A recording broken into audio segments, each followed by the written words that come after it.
안녕하십니까 여러분. 오늘도 돌아온 경쟁 영역 체육 시간입니다. 오늘은 교과서 66, 67쪽에 있는 경쟁 영역 중에 반야구 활동에 대해서 알아보도록 하겠습니다. 먼저 지난 시간에 이어서 경쟁 영역이란 서로를 인정하고 각자의 능력을 충분히 발휘하여 같은 목적에 대해 이기거나 앞서려고 서로 겨루는 활동을 이야기합니다. 이번에 배울 경쟁 영역은요, 필드형 경쟁 활동으로 반야구형 게임, 주먹야구형 게임, 그리고 티볼형 게임 세 가지에 대해서 배워보도록 하겠습니다. 먼저 필드형 경쟁이란 동일한 필드, 이제 공간 경기장에서 공격과 수비를 나누어 번갈아 가면서 공을 빈 곳에 보내고 정해진 구역을 돌아오면은 점수를 얻는 경기를 이야기합니다. 우리가 가장 많이 보는 야구, 그리고 발야구, 주먹야구, 소프트볼, 크리켓 등이 있습니다. 가장 중요한 것은 경쟁과 협동, 그리고 각각의 역할에 대한 책임감이 있겠습니다. 팀 경기에서는 모든 경기가 마찬가지지만 팀 전략을 잘 이해하고 적용해야지 팀 모두의 승리가 있을 수 있겠습니다. 하지만 안타깝게도 온라인 수업으로 진행되는 관계로 경기 규칙과 기본 기능을 기를 수 있는 활동으로 경기하는 것을 대체하도록 하겠습니다. 어서 코로나19가 종식돼서 모두가 다 함께 운동장에서 필드 경기를 하는 날이 오길 선생님도 간절히 빌어봅니다. 자, 먼저 이제 필드형 경쟁 활동의 기본 필드의 모습입니다.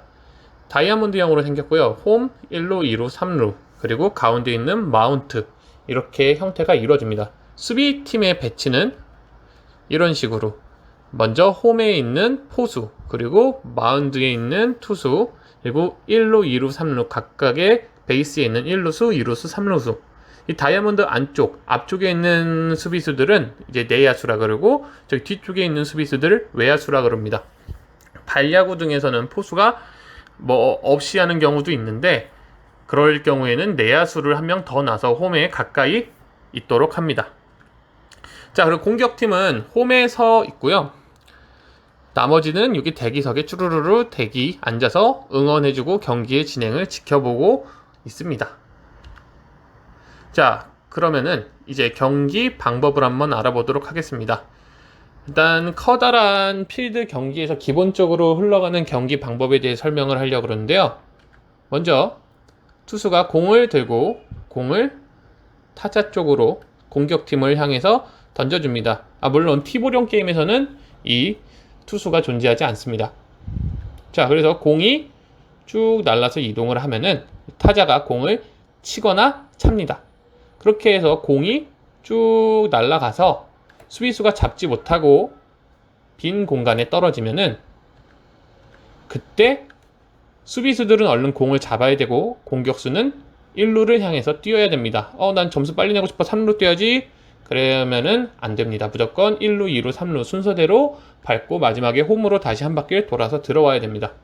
그럼 이 수비수는 잡은 공을 1루수를 향해서 던져주고 1루수는 1루를 밟아야 됩니다. 자, 이런 경우에는 우리가 이제 세이브라 그래서 진루한다 그럽니다. 이제 베이스를 향해서 달려나간 거고요. 이렇게 해서 조금씩 달려나가서 홈까지 들어오면 점수가 되는 겁니다. 하지만 다른 경우 이제 공을 뾰로로로로롱 똑같이 쳤는데 이번에는 수비수가 먼저 잡아서 공을 먼저 던졌습니다. 이런 경우에 공보다 늦게 도착했으므로 아웃이 됩니다. 그러면은 다음 사람이 나와서 또 공격을 하게 됩니다. 자, 그리고 이렇게 아웃되는 경우 말고 또 한 가지 더. 공이 날라와서 공을 쳤는데 이 공이 바로 수비수한테 가서 수비수가 날라오는 공을 잡는 경우가 있습니다. 이런 경우도 바로 아웃입니다. 이렇게 해서 아웃이 3개가 되면은 공격과 수비가 교체되고 아웃이 안 되면은 계속해서 진루하면서 돌아서 들어올 때마다 점수가 이어집니다. 그래서 이제 공격팀이 공을 치는 방법은 경기의 종류에 따라서 다르게 됩니다. 자, 우리가 이제 첫 번째로 배울 영역은 반야구고요. 반야구도 마찬가지로 공격팀, 수비팀으로 나눠서 구성이 됩니다. 배트나 주먹 대신 굴러오는 공을 발로 차게 되고요. 축구공 크기의 큰 공을 사용합니다. 그냥 야구 종류랑 좀 다릅니다. 그리고 마찬가지로 투수도 공을 던지는 게 아니라 굴려서 사용을 합니다. 자, 그러면은 자세한 내용은 선생님이 영상을 통해서 한번 확인해 보도록 하겠습니다. 자, 오늘은 필드형 경기의 경기장을 소개하도록 하겠습니다. 먼저 필드형 경기장은 크게 다이아몬드 모양으로 베이스가 구성이 되어 있고요. 먼저 여기는 홈베이스, 여기서부터 시작을 해서 앞에 있는 1루 그리고 2루를 향해 갔다가 3루를 찍고 다시 홈으로 돌아오면은 점수가 1점이 획득합니다.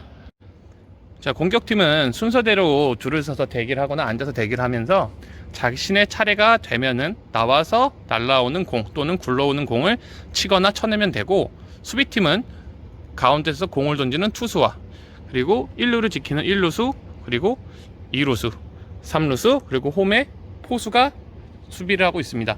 나머지 선수들은 각각 필드 전체에 흩어져서 날라오는 공을 잡기 위해서 함께 대기를 하고 있습니다. 홈베이스에 서면 이런 모습을 보게 되는데요. 날라오는 공을 정확히 쳐내서 여기 앞에 있는 줄을 통과하고, 그리고 공이 날아간 경우에는 성공을 하게 되며, 공이 여기 선을 따라서 못 들어오거나 아니면은 친 공을 바로 잡은 경우에는 아웃이 되게 됩니다. 자, 이번엔 수비팀에서 공을 굴릴 때는 반드시 이 양쪽의 선 안쪽으로 공이 따라서 도착해야 되며, 이 선을 벗어날 경우에 볼이 됩니다. 그리고 반대로 공격팀에서도 공을 찼을 때 앞에 있는 이 줄을 통과하지 못하면은 파울 처리가 됩니다. 자, 그럼 직접 영상을 한번 보도록 하겠습니다. 수비팀의 투수가 마운드에서 공을 굴려줍니다. 공이 정확히 오면은 빵 차서 날아갔는데, 이런 경우에 수비수가 공을 잡지 못했습니다. 그런 경우에 얼른 뛰어서 1루로 도착하면은 진루에 성공하게 됩니다. 아직 수비수가 공을 못 잡았네. 그러면은 더 뛰어도 됩니다. 근데 이제 수비수가 공을 잡았기 때문에 더 이상 진루할 수 없습니다. 자, 영상 잘 보고 왔는데요. 선생님도 이렇게 영상으로 찍어서 설명을 하려니까 굉장히 어렵습니다. 왜냐면 설명할 때도 여러 사람이 모여서 설명할 수 없기 때문에 조금 적은 인원으로 설명하려다 보니까는 이해가 잘 안 되는 학생도 있을 것 같아요. 이런 경우에는 언제나 편하게 선생님한테 등교시 찾아와서 물어보면 선생님이 좀 더 잘 설명해 주도록 하겠습니다. 자, 오늘의 과제는요, 우리가 이제 투수, 이 투구 방법이 영상에서도 봤겠지만 쉽지가 않아요. 공이 생각보다 다른 데로 많이 굴러 나갑니다. 그렇기 때문에 볼링을 하면서 공 던지는 연습을 한번 해보도록 하겠습니다. 먼저 집에서 통이나 병을 하나 준비해 주세요. 이 그림에서 보니까는 인간보다도 큰 통이 병이 있는데 한 1.5리터 병 정도의 크기가 좋을 것 같습니다. 자, 걸음은 약 10걸음 정도 떨어져서 이게 생각보다 거리가 멉니다. 이런 상태에서 공을 하나 준비하는데, 네, 공도 사람만 하죠. 이런 공 집에 잘 없어요. 축구공 크기가 좋고요. 나 축구공 없다. 농구공 있어? 그럼 농구공 써도 좋습니다. 그것도 없다 하는 사람은 우리 1학기 때 했던 것처럼 양말을 똘똘똘똘 말아서 공으로 만들어서 굴리면 되는데, 이런 경우에는 공이 좀 여기저기로 막 튀어갈 위험이 있어요. 그렇기 때문에 웬만하면 공이나 이제 원형 모양을 띄는 게 좋습니다. 그래서 얘를 쭉 굴려가지고 맞춰서 쓰러뜨리면 됩니다. 이게 첫 번째, 빈 병을 할 때는 정확도만 맞추면 크게 어렵지가 않아요. 그래서 이 다음에는 좀 더 빠르고 강하게 굴리도록 물을 꽉 채운 페트병을 이용해서 한번 해보도록 하겠습니다. 자, 오늘도 열심히 수업에 참여해 준 여러분께 다시 한번 감사드리고 한번 열심히 활동해 주세요. 활동한 내용은 사진이나 영상 댓글로 달아주면 됩니다. 수고하셨습니다.